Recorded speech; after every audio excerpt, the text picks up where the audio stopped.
¿qué tal? ¿Cómo están? Espero que estén muy bien. Hoy nos vamos a ocupar de un tema que a mí por lo menos siempre me interesó, siempre me resultó apasionante, siempre me pareció que es un tema sobre el cual se puede volver una y otra vez, y que es la relación que mantuvo a lo largo de su vida Jorge Luis Borges con el cine. Borges y el cine, Borges en el cine, Borges y el cine, Borges sobre el cine.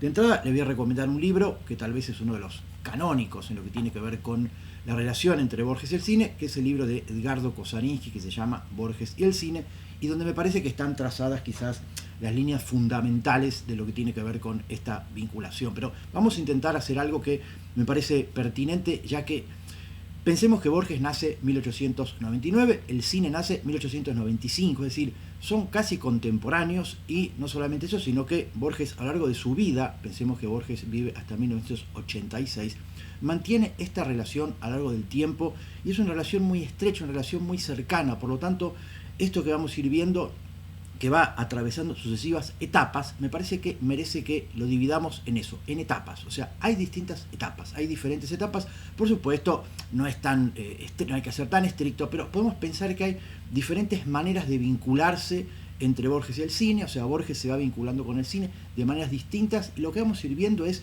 cómo estas vinculaciones abarcaron probablemente todas las posibilidades que no solamente un escritor, que una persona que le interesa el cine puede tener con el cine. Pero me parece que en el caso de Borges, todo lo que él podía hacer sobre el cine, para el cine, por el cine, y todo lo que el cine podía hacer por él, por supuesto, se van a ir dando, y ahí me parece que es cuando lo mejor que podemos hacer es dividirlo en etapas para poder abarcarlo mejor. Así que vamos a empezar por el principio. Ustedes saben que, decía antes, Borges nace en 1899, Borges permanece en Buenos Aires hasta 1914, vive en Buenos Aires, y en 1914 con su familia se va a Europa y va a pasar una cantidad de años ahí, va a estar en Ginebra, va a estar en España, vuelve en 1921, pasa en la Primera Guerra Mundial allá, por supuesto, y a partir de 1921 él va a hacer un nuevo viaje a Europa que va a ser de un año, 1922, pero a partir de entonces va a permanecer en Argentina prácticamente hasta los años 60, que es cuando vuelve a empezar a viajar y empieza a ser una figura reconocida. Es decir, durante casi 40 años Borges no sale de Buenos Aires, ¿sí? Y digamos que va a ser lo que va a hacer con la literatura, prácticamente sin salir de Buenos Aires, como dice Ricardo Piglia, con lo que tenía acá, con las bibliotecas, con las librerías que tenía acá, lo cual resulta realmente asombroso. Pero con respecto al cine, lo que vamos a ver es que Borges se va a manifestar de entrada desde muy joven como un gran cinéfilo. Y esa es tal vez la primera etapa de todas, la de Borges cinéfilo. Es decir, Borges va al cine, algunos aseguran que Borges iba al cine todos los días. Piensen que hasta el año 29, año 30, el cine es mudo, o sea que Borges empieza siendo un espectador de cine mudo, y lo que vamos a ver de entrada es que él va a manifestar sucesivamente a lo largo del tiempo esta fascinación que le produce el cine. Una fascinación que tiene dos facetas. La primera es la de disfrutar del cine como espectáculo, es decir, él va al cine como cualquier hijo de vecino y disfruta de las películas que ve. Pero de a poco empieza a ser selectivo, empieza a seleccionar películas, y es uno de los primeros que uno empieza a ver, que empieza a entender el rol de director, empieza a entender la importancia del director y empieza a distinguir un director de otro. Así va a tener sus directores amados, como Hitchcock, y sus directores odiados, como Chaplin, por ejemplo. Pero va a empezar a distinguir enseguida el trabajo del director de cine. Entonces, por un lado tenemos esta apreciación que va a hacer Borges con respecto al cine, esta manera de ver el cine, pero por otro lado hay algo que me parece también muy interesante, que es cómo va a empezar a reflexionar sobre el cine como máquina de narrar. Cómo Borges empieza a reflexionar sobre el cine como elemento narrativo, como dispositivo narrativo, y cómo, y esto también es interesante, lo va a empezar a incorporar a su propia literatura. Esto lo vamos a ir viendo, pero vamos a concentrarnos entonces en esta etapa de cinéfilo, que yo creo que él la va a dejar muy clara en el prólogo a Historia Universal de la Infamia, que es un libro que publica en 1935, es probablemente es el primer texto de cuentos, es el primer texto narrativo 100% de Borges. Pensemos que hasta entonces Borges solo publicaba poemas y ensayos, desde Fervor de Buenos Aires, Luna de Enfrente, Cuadernos San Martín. Desde 1923 Borges empieza a publicar poesía, y después de un accidente, después de una serie de avatares que no vienen al caso, Borges publica su primer libro de cuentos, que es Historia Universal de la Infamia, donde van a convivir estos textos heterogéneos que provienen de materiales dispersos, de relatos orales, de relatos degradados, de segunda categoría, y Borges va a hacer ya su operación de transmutación de este tipo de textos en la literatura de vanguardia que va a empezar a construir, por supuesto. Este gesto de tomar elementos de distintos lados y a partir de ahí metamorfosearlos, releerlos y convertirlos en su marca de estilo.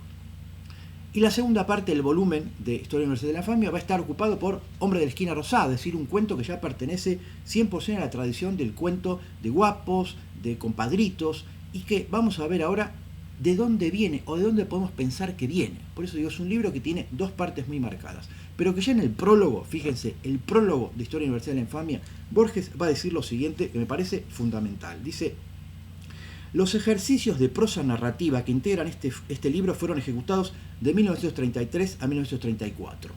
Derivan, creo, de mis relecturas de Stevenson y de Chesterton, y aún de los primeros films de von Stenberg, y tal vez de cierta biografía de Evaristo Carriego.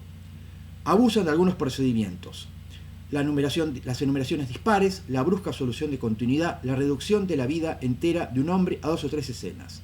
Ese propósito visual rige también para el cuento de la Esquina Rosada. No tratan de ser psicológico. Ahora vamos a ver un poquito la segunda parte del texto, pero quedémonos con lo primero. Los films de von Stenberg. Recordemos, von Stenberg, director vienés con sueño, va a decir en algún momento, creo, Borges, director emigrado, ¿sí?, de ese imperio austrohúngaro, ¿no?, que de a poco empieza, después de la Primera Guerra Mundial, a dar lugar a este surgimiento del nazismo que empieza a producir un éxodo muy grande de directores, de artistas de todo nivel. Muchos de ellos van a Hollywood. Y por supuesto, von Stenberg va a ser uno de los cineastas que van a ir a Hollywood, cine mudo, y lo que va a hacer es empezar a filmar en Hollywood. Y lo que va a inventar von Stenberg, pensemos 1927, es el género de cine de gángsters. O sea, von Stenberg inventa las películas de gángsters, ¿sí?, con La Ley de Lampa, Underworld, 1927. El año siguiente va a ser La Batida, The Dragnet, 1928. Pero pensemos que von Stenberg inventa el género de gángsters. Y ahí tenemos, imagínense ustedes, un Borges de 27, 28 años viendo estas películas. Y ahí es cuando pego el salto a Hombre de la Esquina Rosada. ¿Qué es lo que cuentan las películas de gángsters? Todos estos elementos que Borges va a rescatar, ¿sí?, que de alguna forma vamos a ver que Borges, ahora vamos a ver un par de entrevistas, va a empezar a rescatar del cine, que tiene que ver con el valor, el coraje, el héroe, todo lo que después va a decir la literatura prácticamente había olvidado, que era tradición durante milenios hasta la literatura del siglo XIX, y que el siglo XX, con las vanguardias, con Virginia Woolf, con Marcel Proust, con James Joyce, etcétera, etcétera, prácticamente había olvidado, ¿sí? Entonces el cine rescata esa tradición épica, y Borges la ve en los westerns y en las películas de gángsters. Entonces ve que en los gángsters hay una iconografía, hay una manera de ver el mundo, de ordenar el mundo a través de estas películas, que a él le empieza a interesar. El gángster, el bar, el salón donde va este gángster, la taberna, ¿no?, el bar donde la ley seca después va a prohibir las bebidas, se va a producir estas peleas con la policía y demás, con el FBI, toda esta historia que después vemos en Los Intocables.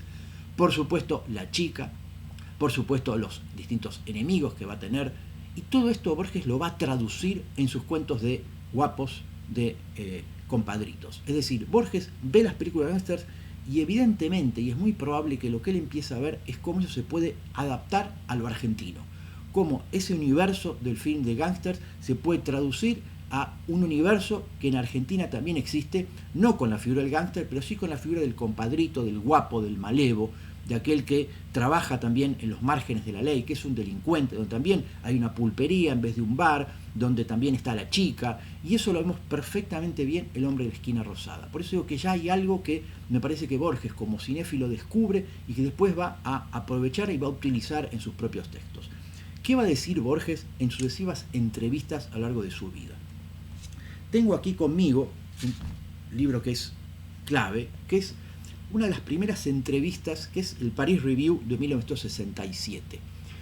Aquí hay una entrevista a Borges, está en inglés la revista, por supuesto, que es una de las primeras entrevistas que empiezan a hacer de Borges un personaje muy conocido en Europa, en el mundo, porque, como sabemos, los escritores argentinos, hasta que no son descubiertos en Europa, no solamente no son valorados en Argentina, sino que el mundo nada sabe de ellos. En esta entrevista, que es larga, que circula por ahí, por supuesto, yo por suerte tengo la revista, Borges va a decir algo así como que hoy en día, ¿sí? Dice, pienso que hoy en día, cuando los escritores parecen haber olvidado sus deberes épicos, quien ha rescatado esos valores para nosotros son los westerns de Hollywood. Y va a decir, durante este siglo, la tradición épica ha sido salvada por Hollywood. Continúa diciendo, en este siglo se ha podido conservar la tradición épica gracias a Hollywood. Dice, cuando fui a París, la gente me preguntaba por qué clase de films me gustaban, y yo le respondía para joquearlos, me gustan los westerns. Dice, cuando vi los primeros de gangsters, los films de gangsters de von Sternberg, todo lleno de elementos épicos, como gangsters de Chicago muriendo violentamente, recuerdo que los ojos se me llenaron de lágrimas, dice Borges. En otra entrevista, en los diálogos con Ferrari, que es un libro que también les recomiendo, los libros son varios, son 2 tomos, ¿no? con Osvaldo Ferrari, Borges va a decir algo similar, porque va a decir, por ejemplo, que, este ya está en castellano, por supuesto, va a decir que lo que le empieza a llamar la atención y que él empieza a ver en Hollywood es que dice, por ejemplo, esto mismo, ¿no? Que es que cuando los escritores, los poetas han olvidado su origen épico, Hollywood se encarga del deber, y en las películas del oeste, en las películas del Far West, que en todas partes del mundo, el mito, pues ya podemos llamarlo mito, de la llanura y el jinete, el mito del cowboy, se verifica, ¿sí? Y ahí es cuando vemos que Borges evidentemente entiende que en el cine de género, en el cine de western, en el cine de gangsters, está la tradición épica desde Homero en adelante, ¿no? Y que por supuesto durante el siglo XIX la tenemos en gran parte de la literatura tradicional, ¿no? De los géneros tradicionales que él va a rescatar, literatura fantástica, literatura de marinos, literatura de aventura, literatura que podemos pensar que es lo que después él va a rescatar, incluso de ciencia ficción, H.G. Wells, Chesterton, Stevenson, Conrad, y que después en el siglo XX pareciera como que la literatura va a abandonar en pos de las vanguardias, por supuesto, y que luego vamos a ver que va a ser el cine el que va a rescatar este tipo de literatura. Y que por supuesto él va a decir esto que tiene que ver con que él se da cuenta que va a ser precisamente Hollywood quien va a rescatar este sabor de lo épico, y que él por supuesto va a decir, cuando veía los filmes de Sternberg se me caían las lágrimas de los ojos, o después podemos pensar cuando vemos, o sea, John Wayne en La Diligencia, ocurría algo similar. Pero quiero decir con esto que Borges ya es un cinéfilo especial, tiene una mirada muy especial, una manera de leer las películas muy especial, y tiene ya una serie de criterios formados que creo que son fundamentales para entender algo que es. En esa época, años 20, principios de los años 30, los escritores, los intelectuales, no daban un mango por el cine. Era algo de feria, de segunda mano, para un espectador analfabeto. Borges se va a dar cuenta que no, que el cine no solamente es un gran espectáculo popular, sino que además es muy interesante la reacción que tiene la gente en las películas, y por supuesto va a encontrar que en Argentina va a haber una relación con las películas muy particulares, y que la va a describir en un artículo que les voy a leer un fragmento, que se llama Nuestras imposibilidades, que es un texto que va a publicar Borges, en el cual va a hablar de varias cuestiones, y va a decir lo siguiente. Dice, el otro rasgo que procuraré demostrar sobre ciertas cuestiones argentinas es la fruición incontenible de los fracasos, dice Borges. En los cinematógrafos de esta ciudad, toda frustración es una expectativa que es aclamada por las venturosas plateas como si fuera cómica. Igual sucede cuando hay lucha. Jamás interesa la felicidad del ganador, sino la buena humillación del vencido. Cuando es uno de los films heroicos de Sternberg, hacia un final ruinoso de fiesta, el alto pistolero Bullwheat se adelanta sobre las serpentinas muertas al alba para matar al crapuloso rival. Esto lo ve avanzar contra él, irresistible y torpe, y huye de la muerte visible. Una brusca apoteosis de carcajadas festeja este temor y nos recuerda el hemisferio en que estamos. En los cinematógrafos pobres basta la menor señal de agresión para que se entusiasme al público.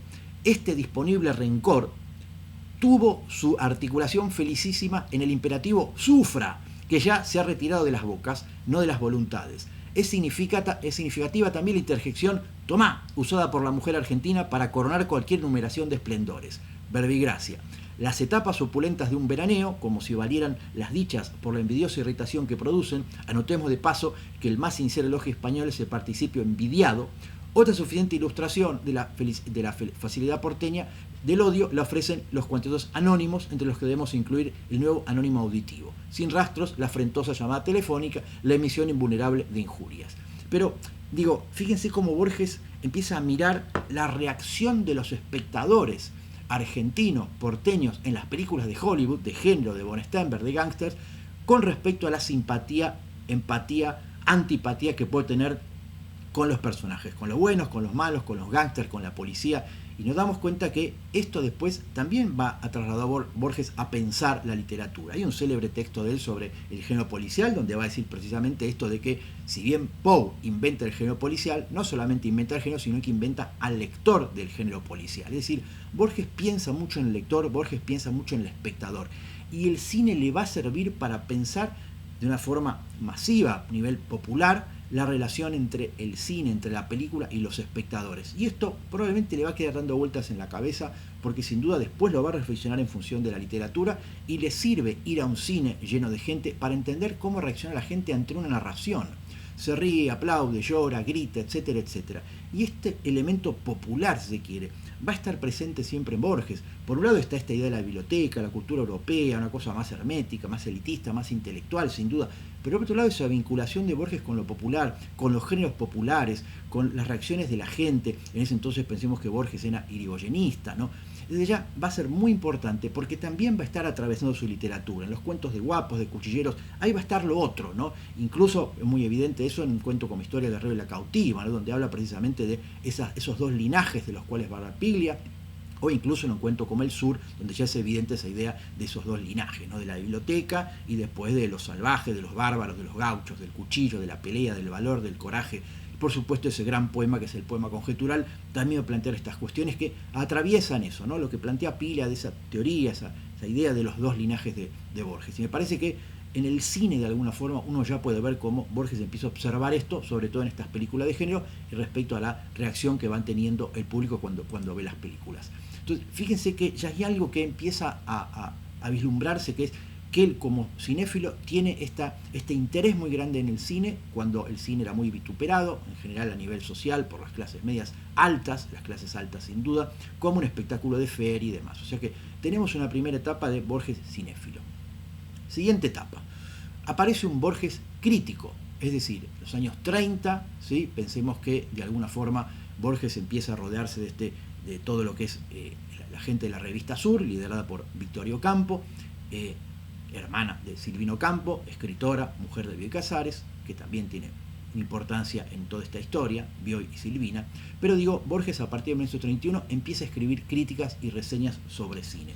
Vamos a leer algunas, vamos a ver algunas porque me parece que son antológicas, hay algunas realmente buenas, hay algunas que me parece que son fundamentales para entender eso que tiene que ver no solamente la mirada que empieza a tener Borges sobre el cine, sino algo que va a ser visionario, que es mirar de determinada manera a ciertos directores, a otros, opinar sin ningún prurito sobre cierto determinado tipo de cine.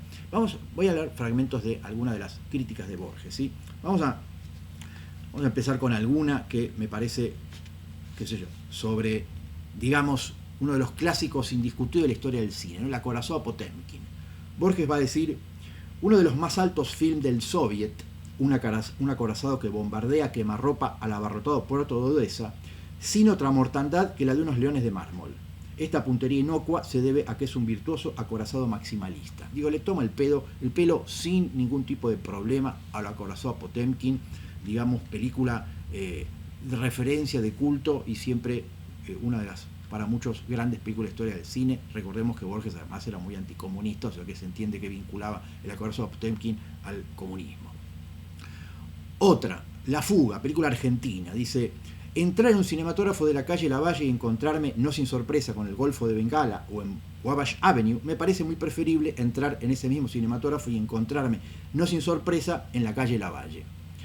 Hago esta confesión liminar para que nadie achaque a turbios sentimientos patrióticos esta vindicación de un film argentino. Idolatrar a un adefesio porque es autóctono, dormir por la patria, agradecer el tedio cuando es de elaboración nacional, me parece un absurdo. La fuga fluye límpidamente como los films americanos. Sí, va a elogiar a La fuga.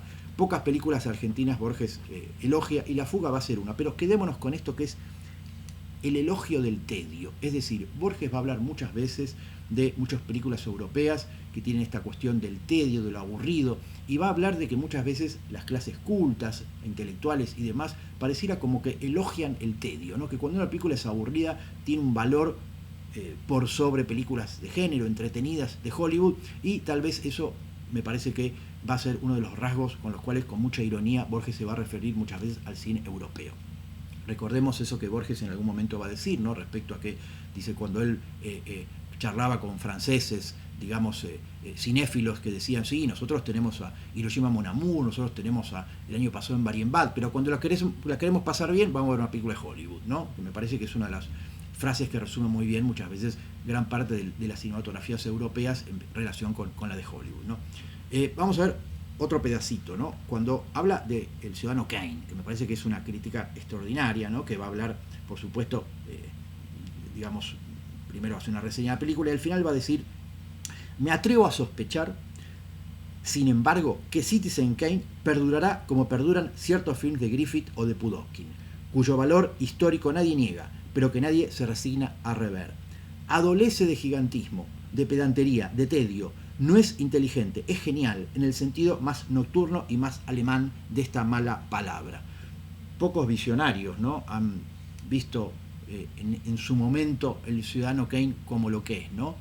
Una mezcla de las dos cosas, ¿no? Adolece de tedio, de gigantismo, pero es genial. Es decir, hay algo ahí que me parece que Borges ve en 1941 ante el estreno del Ciudadano Kane que se le pasó a muchísimos críticos y a muchísima gente, y por supuesto con el tiempo vinieron a rescatar. Pero me parece que hay algo que tiene que ver con esto que es Borges de cinéfilo a crítico y la mirada que él va teniendo sobre las películas, que creo que en muchos casos es extraordinaria. Por supuesto va a hablar pestes, por ejemplo, de Chaplin, va a hablar pestes de ciertos directores que no le interesan nada, y va a rescatar muchísimo a Hitchcock, a King Vidor y otros directores que, por supuesto, con el tiempo van a demostrar ser grandes maestros, sobre todo Hitchcock, ¿no? Pensemos en entonces muchas películas mudas de Hitchcock y después las primeras películas sonoras. Digo, todavía Hitchcock no había hecho las grandes películas de los años 50 y 60, que por supuesto Hitchcock va a adorar, ¿no? Siempre se declaró un fan de Psicosis, por ejemplo. Pero vamos a pensar esto, ¿no? Que es que Borges, y su segunda etapa como crítico de la revista Sur, durante muchos años él escribe reseñas, y me parece que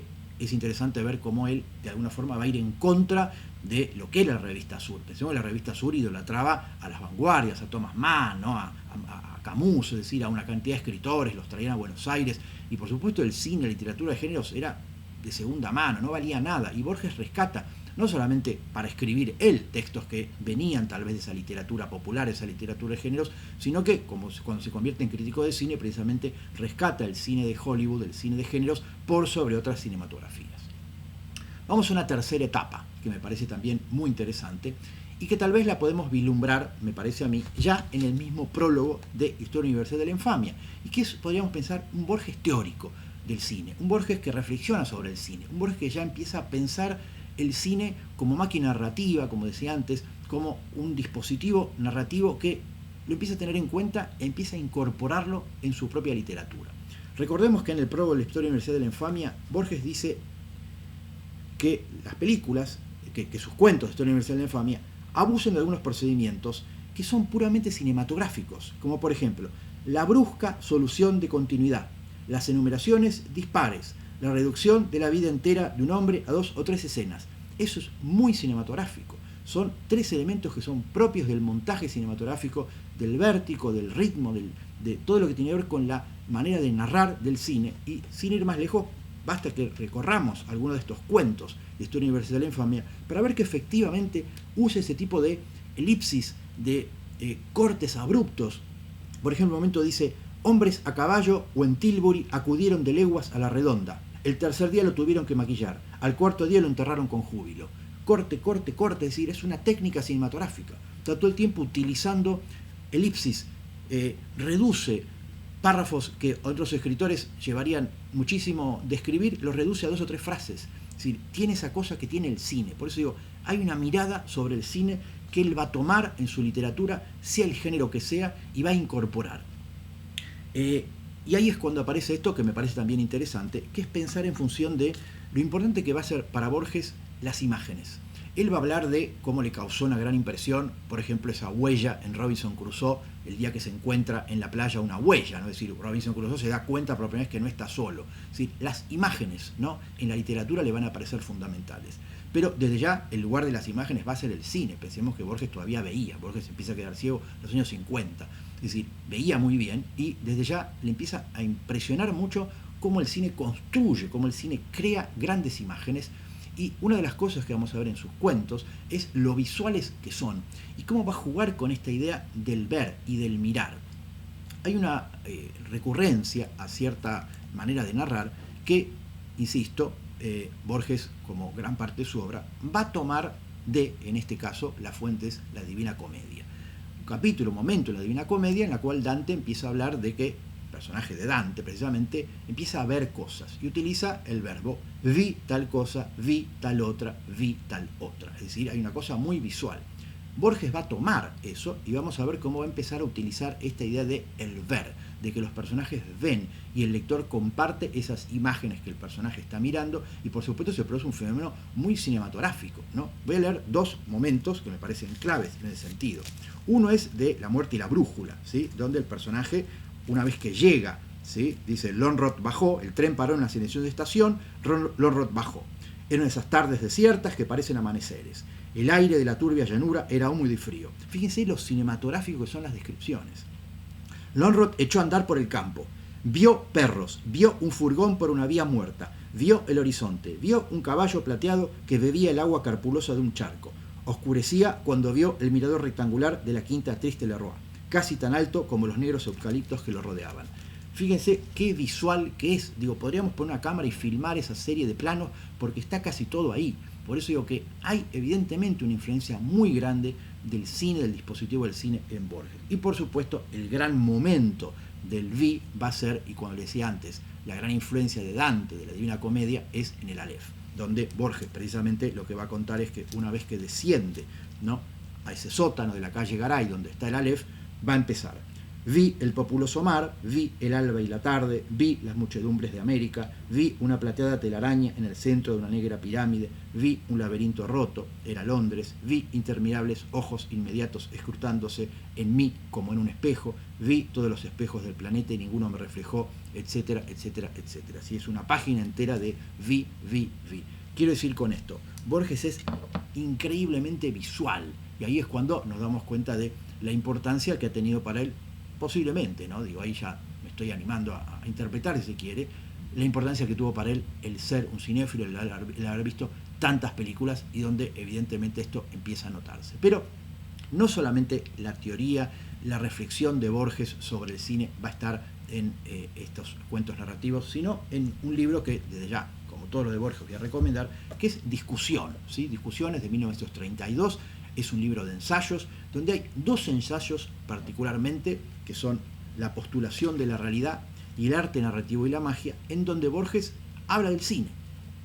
La postulación de la realidad es un ensayo donde Borges va a, digamos, contraponer lo romántico a lo clásico, ¿sí?, el estilo romántico frente al estilo clásico. No voy a entrar en detalles para no extender demasiado sobre lo que va a proponer. Por supuesto, él se va a decantar por lo clásico en detrimento de lo romántico, va a decir que es más una expresión. Lo clásico es una postulación de la realidad, en tanto lo romántico es una expresión de la realidad. Él se va a decantar por lo clásico, por supuesto. Y en un momento, hablando de lo clásico, va a decir: asevero lo mismo de las novelas cinematográficas de von Sternberg, hechas también en significativos momentos, etcétera, etcétera. Es decir, utiliza las películas de von Sternberg para hablar de esa vinculación, de ese cine con lo clásico, de esa postulación de la realidad que va a ser von Sternberg en todo caso en sus películas, y que desde ya él por lo menos rescata por sobre ese espíritu romántico propio de la literatura romántica, de Dostoyevsky, psicologista muchas veces, etcétera, etcétera, que él de alguna forma va a estar en la vereda de enfrente. El otro texto es El arte narrativo y la magia, donde él va a jugar con esta idea de la causalidad y la casualidad. Y en un momento va a trabajar va a nombrar las películas de Hollywood y va a decir lo siguiente. Dice: rectamente se induce de lo anterior que, dice, el problema central de la novelística es la causalidad. Una de las variedades del género, la amorosa novela de caracteres, finge o dispone una concatenación de motivos que se propone no diferir de los del mundo real. Su caso, sin embargo, no es el común. En la novela de continuas vicisitudes, esa motivación es improcedente. Y lo mismo en el relato de breves páginas y en la infinita novela especular que compone Hollywood. ¿Sí? Las películas de Hollywood tienen esa manera de narrar que está más vinculada a la causalidad y donde hay una concatenación de hechos, de causas y efectos que por supuesto Borges prefiere al otro tipo de narración, que es esto que él llama la novela amorosa, ¿no? Y de caracteres, digamos. Y va a decir que compone Hollywood con los plateados ídola de John Crawford y las ciudades releen. Es decir, me parece que, y después termina diciendo, un orden muy diverso las rige, lúcido y atávico, la primitiva claridad de la magia. Es decir, me parece que ahí es cuando lo que vemos es como Borges rescata esa forma de narrar clásica, esa forma de narrar en las cuales los hechos se suceden por causa y efecto, y por supuesto ese tipo de literatura también la va a vincular con el cine. Eso es la literatura de géneros del siglo XIX, eso es el cine de Hollywood, y por otro lado él contrapone eso a la novela psicologista, de caracteres, morosa y aburrida, que él va a, en todo caso, vituperar. Esto sería entonces otra etapa más, ¿sí? Dentro de lo que es la vinculación de Borges con el cine. Vamos a pasar a una nueva etapa, ¿sí? Que es la etapa de guionista. Es decir, Borges es llamado por Torre Nilsson para su tercera película. Recordemos que Leopoldo Torre Nilsson, hijo de Leopoldo Torres Ríos, hace su primera película, El crimen de Oribe, que es una adaptación de un cuento de Bioy Casares, ¿sí? Del Perjurio de la Nieve, pasa a llamarse El crimen de Oribe, y que tenemos que a Bioy se lo filma antes que a Borges, ¿sí? Y el mismo Torre Nilsson, años después, para su tercera película, lo va a buscar a Borges y dice: yo quiero adaptar Emma Sums, gran cuento de Borges, que está en el Aleph, 1949, y en el año 54 lo que hace Torre Nilsson es adaptarlo y hacer Días de Odio, una película de 1954, donde Borges figura como guionista. Digo, fíjense que en los títulos de crédito Borges está como guionista de la película, ¿sí? O sea que ahí no hay forma de negar, eso está ahí, ¿no? Lo curioso es que una vez que la película se estrena y con el paso del tiempo, Borges se va a querer desligar, le va a parecer espantosa la película, no le interesó, no le gustó nada, de otras cosas porque de un cuento breve Torre Nilsson hace una película de 1 hora y pico y extiende, y hay una historia sentimental ahí que por supuesto a Borges no le interesa, y desde ya se va a despegar completamente de la película y va a hacer unas declaraciones que resultan, al menos por a mí me parece muy graciosas, con el estilo tan irónico de Borges, en las cuales va a decir que Torre Nilsson incluso llegó a ir a pedirle perdón. Pero quería que las viéramos. Digo. Fíjense lo que va a decir Borges respecto a la película Días de Odio. Ese cuento es absurdo, pero también ha tenido suerte. Hicieron un film bastante malo. Un señor que se llamaba, Torre Nilsson se llamaba exactamente, claro. Y me pidió disculpas por el film, era tan flojo realmente, era tan absurdo. Bueno, fíjense entonces que por más que Borges diga lo que diga sobre la película, su nombre está en los títulos de crédito y él figura como guionista. Podemos pensar que a lo mejor Torre Nilsson se le ocurrió incluir alguna escena que no estaba en el guión, lo que fuera, pero a ver, sabemos bien que cuando uno figura como guionista tiene que hacerse responsable de la película, ¿no? Pero lo que me interesa en todo caso es marcar esta incursión de Borges en el cine como guionista, porque después vamos a ver que esto va a dar resultado y vamos a ver resultados en todo caso mucho más interesantes. Pero vamos a pasar a otra etapa nueva de lo que tiene que ver con la relación de Borges con el cine, que es que Borges empieza a ser un escritor adaptado, no teniendo ya ninguna participación en las películas, ¿sí? Si Días de Odio él escribió el guión, ahora vemos que empiezan a aparecer otros directores interesados en los cuentos de Borges, empiezan a adaptarlos. Vamos a mencionar algunas, porque la verdad es que son unas cuantas, argentinas y extranjeras. Después vamos a ver cómo empiezan a aparecer directores extranjeros interesados en adaptar a Borges. De entrada, que quizá la primera, que es 1962, Hombre de la esquina rosada, adaptación de René Mujica, creo que la más feliz de todas las adaptaciones que se han hecho de Borges, al menos en Argentina, es una muy buena película. La verdad es que vale la pena, se las recomiendo, una película blanco y negro, que yo creo que ha hecho un gran trabajo, está muy bien adaptado el cuento, está bien filmada, se puede ver sin vergüenza, digo, es una muy buena película. Pero me parece que no es lo que va a pasar a continuación. 1975, Héctor Olivera filma El Muerto, yo ahí creo que ya la cosa desbarranca, es una película espantosa, me parece que poco y nada queda, no solamente del cuento, sino del elemento tal vez característico de muchos de los cuentos de Borges, que tiene que ver con algo que es difícil traducir en imágenes y que posiblemente en el cuento, al digamos deshacerse de eso, no queda nada más que una anécdota que resulta bastante sosa, ¿no? Pero que recuerden en todo caso el cuento, pero me parece que la película lamentablemente fracasa y es una de las constantes que vamos a ver en muchas adaptaciones de Borges, ¿no? En el año 79, Carlos Hugo Christensen, gran director de cine argentino, recordemos No abras nunca esas puertas, Sin antes de despertar, también que ha filmado una gran cantidad de literatura, los cuentos de Cornel Woolrich, que después va a ser Hitchcock en La ventana indiscreta. Lo cierto es que filma La intrusa en el año 79 y la película es espantosa. La verdad que es flojísima, me parece que la pifia en todo sentido, creo que es una mala adaptación, incluso llega un momento en el cual esta historia de estos dos hermanos, que uno de los cuales se hace con una mujer, llega un momento en el cual, y por supuesto después esta mujer pasará a estar con el otro, la comparten, él llegará a ser un trío en la cama, ¿no? Que creo que es una cosa que a Borges jamás se le hubiera ocurrido, en la cual incluso ellos tres están en la cama y estos dos hombres se manosean entre ellos. Digo, algo que parece que a Borges jamás se le hubiera pasado por la cabeza y que ya es como que el colmo tal vez de una, me parece, muy mala adaptación.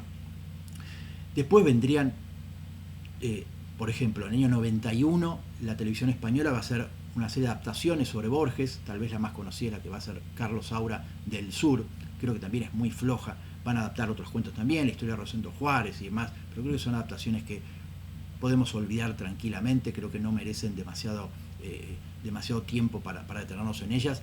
Creo que sí merece la pena. 1970 Bertolucci va a adaptar el tema del traidor y el héroe y va a ser la estrategia de la araña. Recordemos que el tema del traidor y el héroe, cuento de Borges, a su vez está inspirado, si se quiere, en un cuento de Chesterton que se llama La espada rota, un cuento de la serie del Padre Brown. Pero lo cierto es que el cuento de Borges, que es un gran cuento, que ya vamos a ver cómo va a aparecer, cómo va a reaparecer en el Batman de Nolan, ¿sí? Este cuento, en El Caballero de la Noche. Lo cierto es que Bertolucci hace una muy buena película, hace una transposición, porque la historia que transcurre en Irlanda en el siglo XIX, lo que hace Bertolucci es colocarla en pleno fascismo italiano, y creo que es una versión bastante decente, es una adaptación bastante decente, se puede ver, no es una de las grandes películas de Bertolucci, pero me parece que se puede ver tranquilamente, y bueno, de alguna forma creo que es una adaptación que podemos respetar de alguna manera. En el año 92, Alex Cox, director inglés, va a adaptar La muerte y la brújula, va a ser una cosa, a mi juicio, bastante disparatada, yo creo que no entendió nada, pero bueno, qué sé yo, hay gente que le gusta, me parece que no entendió un carajo el cuento, y menos a Borges, pero bueno, cada uno es libre de hacer lo que quiere.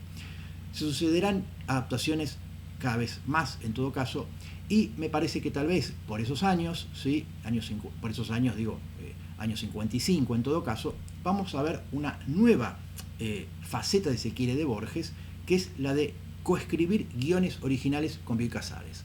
Es decir, ya no adapta un cuento de él, es decir, ya no recurre a un material preexistente, sino que crea dos guiones, ¿sí? Que son Los orilleros y El paraíso de los creyentes.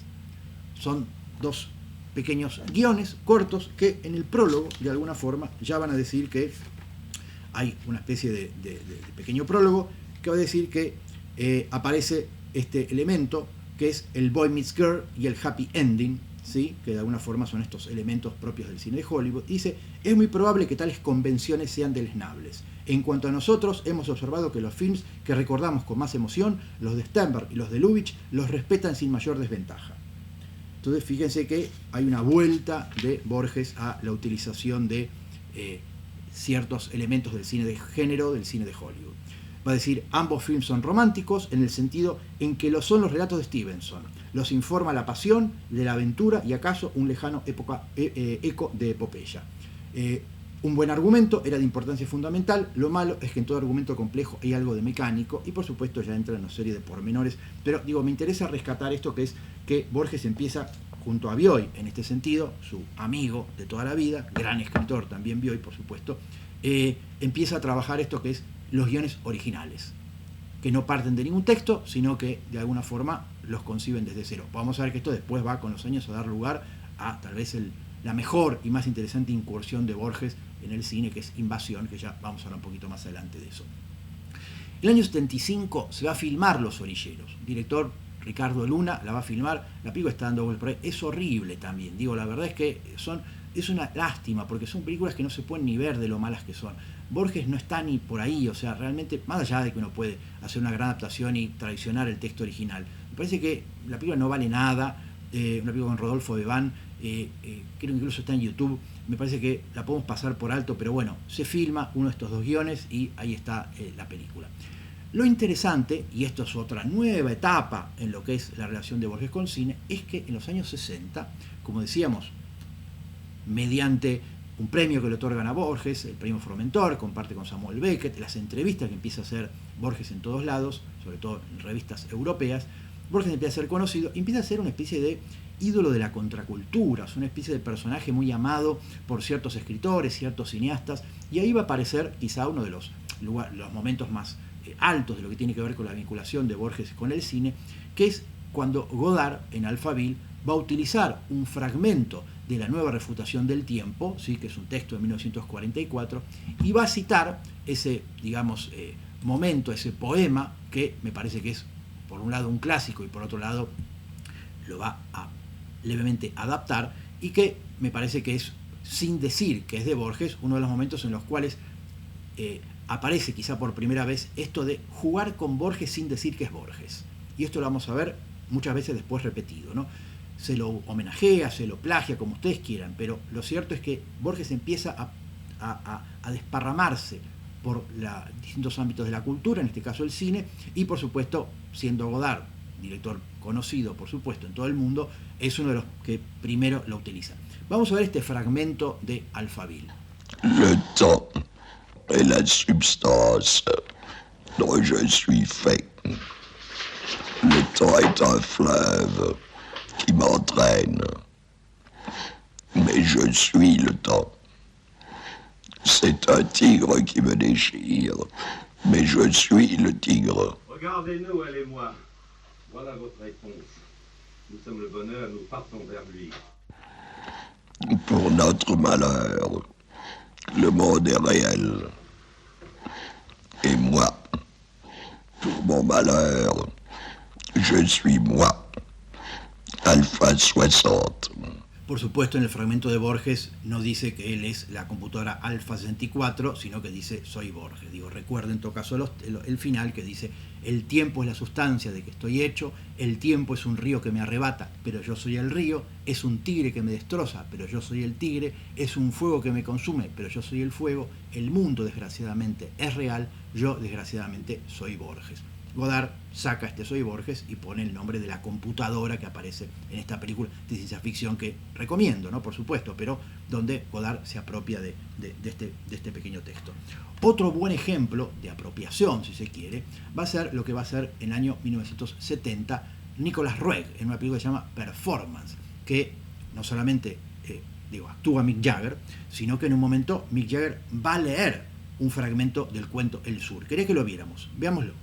At this point, something unforeseeable occurred. From a corner of the room, the old ecstatic gaucho threw him a naked dagger which landed at his feet. Dahlmann bent over to pick it up.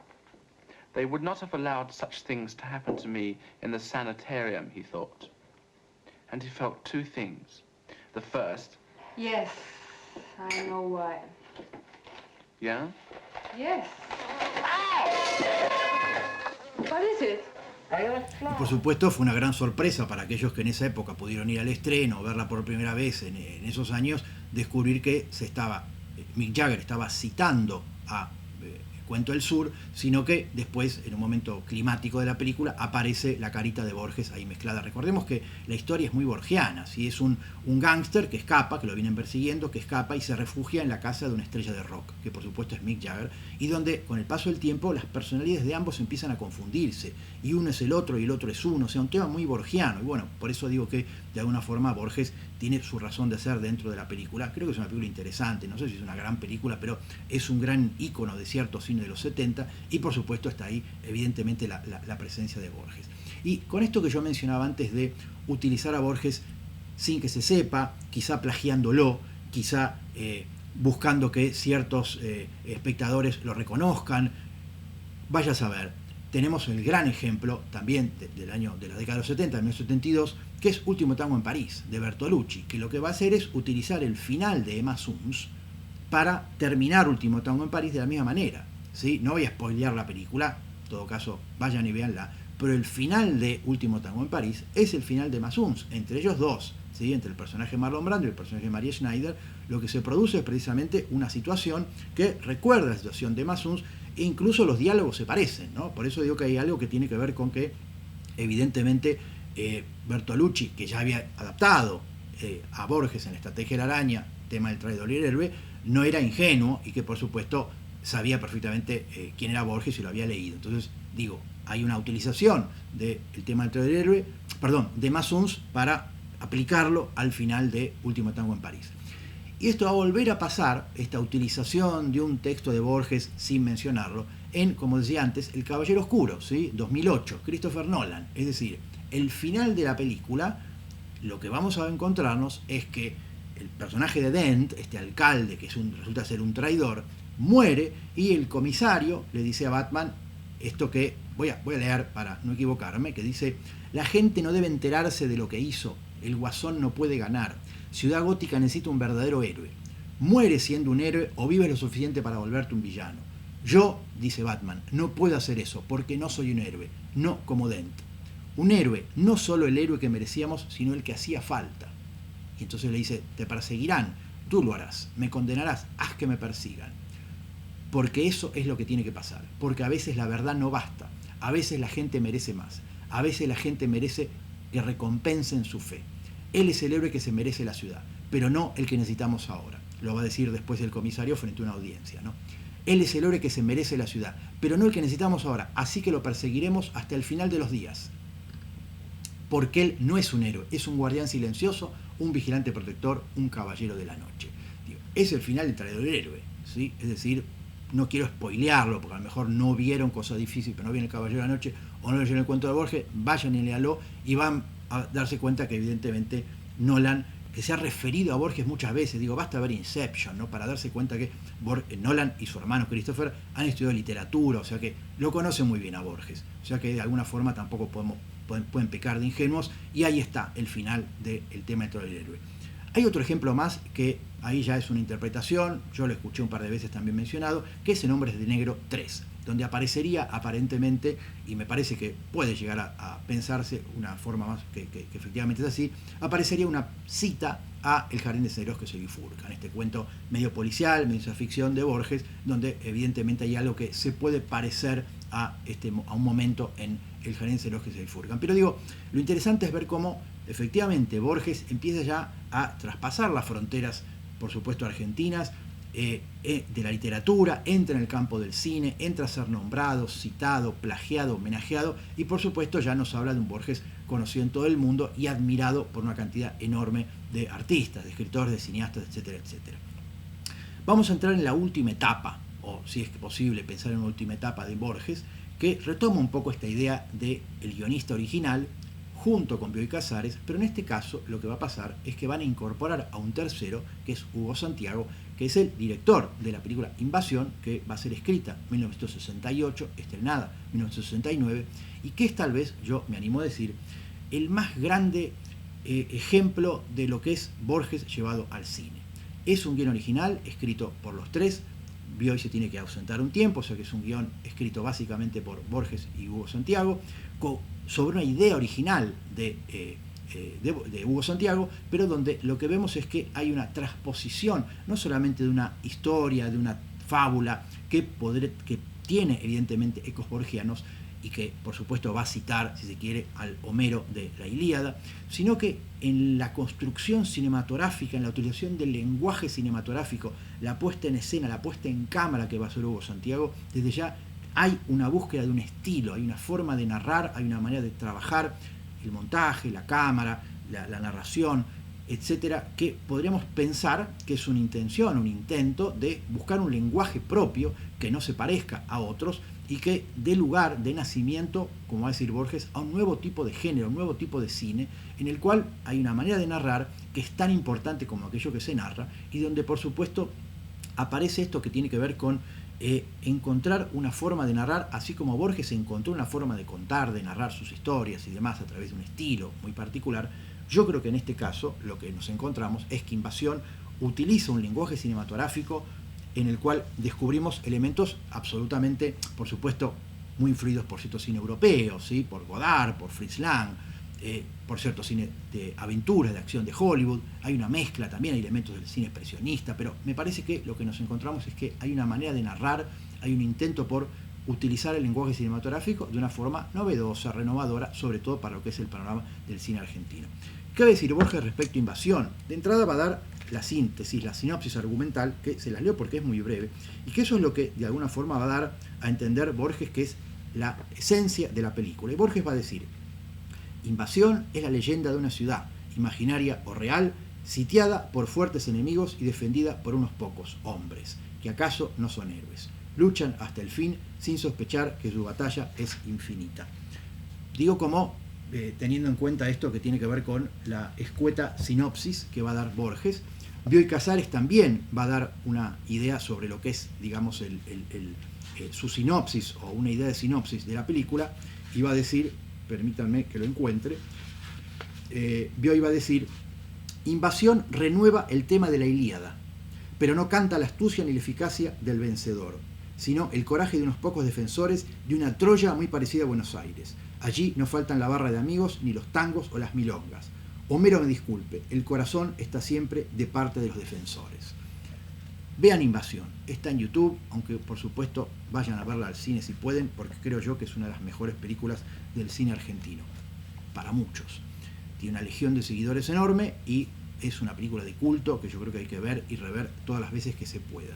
Se ha escrito mucho sobre Invasión, yo en ese sentido recomiendo, hay un libro de David Ubiña, que es una compilación, que por supuesto recomiendo, que es este libro que habla sobre el cine de Hugo Santiago, donde hay una gran cantidad de textos muy buenos sobre Invasión.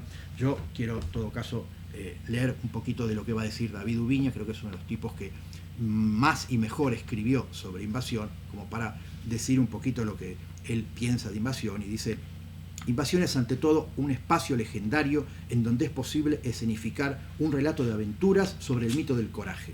Su máquina narrativa es un compuesto de criollismo y fantástico. De ese contraste el film extrae su mayor productividad estética. ¿Sí? Tenemos eso que es esa mezcla, vuelve a aparecer esa mezcla, es decir, elementos que tienen que ver con una tradición europea, cinematográfica y literaria, con lo que tiene que ver con la tradición de la aventura, del género, en todo caso del cine de Hollywood si se quiere, pero con ese elemento también que funciona en la película de criollismo, es decir, el coraje, el valor, los guapos, y precisamente esa mixtura que me parece que es muy propia de la literatura de Borges, es una de las cosas que más sorprenden en Invasión, teniendo en cuenta que en Argentina no se había prácticamente ensayado un tipo de cine de esas características, es decir, utilizar muy claramente las influencias, utilizar muy claramente los referentes y combinarlos de una forma extraordinaria para dar lugar a una película que tiene una cantidad de cosas que en el cine argentino no se han visto ni se han vuelto a ver nunca más.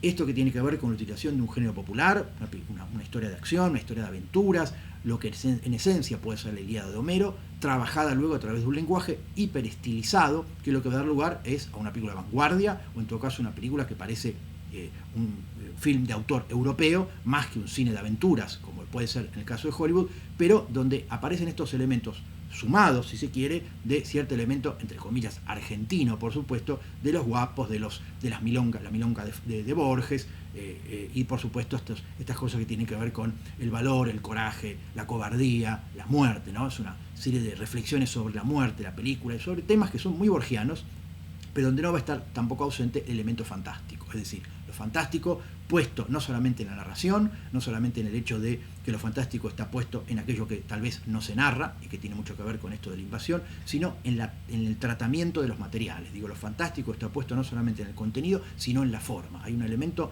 fantástico en la forma de la película, en el montaje, en la utilización del sonido, en la utilización de la cámara. Hay un tratamiento fantástico formal, y esto en Argentina es absolutamente único, insisto, yo creo que casi no se ha vuelto a ver, que tiene que ver con eso, con la utilización del cine, no solamente como una historia que se cuenta, sino en el cómo se la cuenta y cómo aplicar un género como el fantástico en el aspecto formal. Años después, muy pocos años después, año 74, Borges, Bioy Casares y Santiago van a volver a escribir una película, en este caso se llama Los Otros, y la van a hacer ahora en Francia, no en Argentina. Así como Invasión era un proyecto de Hugo Santiago que le lleva a Borges y a Bioy, ahora la película nace de una idea de Borges. de una idea de Borges que va a combinar, como bien lo va a decir en su momento, y voy a leer para no equivocarme, va a decir que, perdón que cambie los anteojos, que estos me dejan ver mejor la letra chica, más allá de la parábola dualista de Stevenson y cerca de la asamblea de los pájaros que compuso en el siglo XII de nuestra era Farid ud-Din Attar, podemos concebir un film panteísta cuyos cuantiosos personajes al fin se resuelven en uno, que es perdurable. Esto lo dice Balderston en Stevenson, en la obra de Borges. Es decir, en los otros está Dr. Jekyll y Mr. Hyde, un personaje que se convierte en otro, y está este poema de este poeta del siglo XII, de este Farid ud-Din Attar, que se llama La asamblea de los pájaros, el coloquio de los pájaros. Borges lo narra en el libro Los seres imaginarios y cuenta esta historia de una serie de pájaros que salen a buscar el simur, mueren muchos en el camino, pero cuando llegan y descubren el simur se da cuenta que el simur es cada uno de ellos. Este juego o esta manera de entender una pequeña fábula es la que después, traspuesta a personajes humanos, digamos, va a constituir la esencia de lo que es Los Otros. Los Otros tiene un guión que se editó, es decir, difícil conseguirlo, pero está. Este es el guión de Los Otros, donde hay una serie de reflexiones de Hugo Santiago sobre la película, sobre el cine. La película fue estrenada en el Festival de Cannes del año 74, pero desde ya lo que tiene es toda una cantidad, más allá de lo que es el guión en sí, una cantidad de cosas que va a decir Santiago sobre el cine que me parecen muy interesantes. Y un poco como para terminar sobre la película, pensar que va a combinar de una manera muy hábil, como lo había hecho Borges y sobre todo Bioy, lo fantástico con el policial. Esto que dice Borges de la explicación final tiene que ver con eso que va a hacer Bioy, por ejemplo, en La invención de Morel. Es decir, se plantea un enigma fantástico que al final es explicado. Por supuesto, esto ya está en otros cuentos fantásticos, pero creo que en Argentina quien lo va a trabajar muy bien es Bioy. La invención de Morel, plan de evasión, etc. Es decir, hay un hecho fantástico que finalmente es explicado y, por supuesto, utiliza esta herramienta del policial en la cual el detective al final explica el caso y todos entendemos bien qué es lo que pasó. Esto va a suceder, por supuesto, en Los Otros. Con esto quiero decir, son los dos ejemplos, sobre todo Invasión, en los cuales me parece que más y mejor está Borges en el cine. Si hay una película que yo creo que salva todo lo otro, todas esas otras oscuridades que hay ahí con respecto a la relación de Borges con el cine, yo creo que Invasión las rescata y con creces, porque es tal vez no solamente una gran película, no solamente un film de culto, no solamente una de las mejores, creo, películas del cine argentino, sino que es una de las mejores muestras de lo que puede ser un escritor trasladado al cine. No solamente porque hay un argumento, no solamente porque hay elementos que recuerdan el universo de ese escritor, sino porque hay una atmósfera, hay un clima, hay un tono, hay una cosa muy borgiana en los diálogos de los personajes, en las maneras de construir esos personajes, en la manera de narrar, de contarse el argumento. Hay una cantidad de cosas que recuerdan, sin ser un texto de Borges, recuerdan lo borgiano. Y esa operación de transformación de la literatura en cine creo que está como nunca mejor expresada en Invasión. Por eso, desde ya, si hay una película que tengo que recomendarles para ver esto que es Borges y el cine, es Invasión. En fin, como han visto, son muchas etapas las que vinculan a Borges con el cine. Podríamos, por supuesto, tirar un par de ejemplos más. Borges se lo ha seguido filmando, esperemos que se lo siga filmando y desde ya esperemos que algún día también nos sorprenda algún director con una muy buena nueva adaptación. Es cierto que la influencia de Borges en directores actuales la hay, uno puede ver cada tanto alguna película que cita o recuerda o homenajea a Borges, por supuesto, pero me parece que lo que vamos viendo es que esta vinculación de Borges con el cine en estas etapas ya estaría más o menos contenida. O sea que ahí es cuando decimos, efectivamente, Borges atravesó por todas las posibilidades que un escritor puede tener al vincularse con el cine a lo largo de sus 86 años, y creo que al ir desmenuzando y analizando cada una de ellas podemos ver la riqueza que este intercambio supuso. Así que les dejo en todo caso, si les interesa, gran cantidad, todo esto que fui nombrando, de libros y de películas como para ver, como para investigar y profundizar, por supuesto, en esto que es la vinculación de Borges con el cine o del cine con Borges. Terminamos acá, espero que les haya resultado interesante. Si es así, denle me gusta al video, suscríbanse al canal, etcétera, etcétera, pero en todo caso me interesa que les haya resultado interesante y provechosa la charla. Nos vemos la próxima, espero que estén bien. Chao.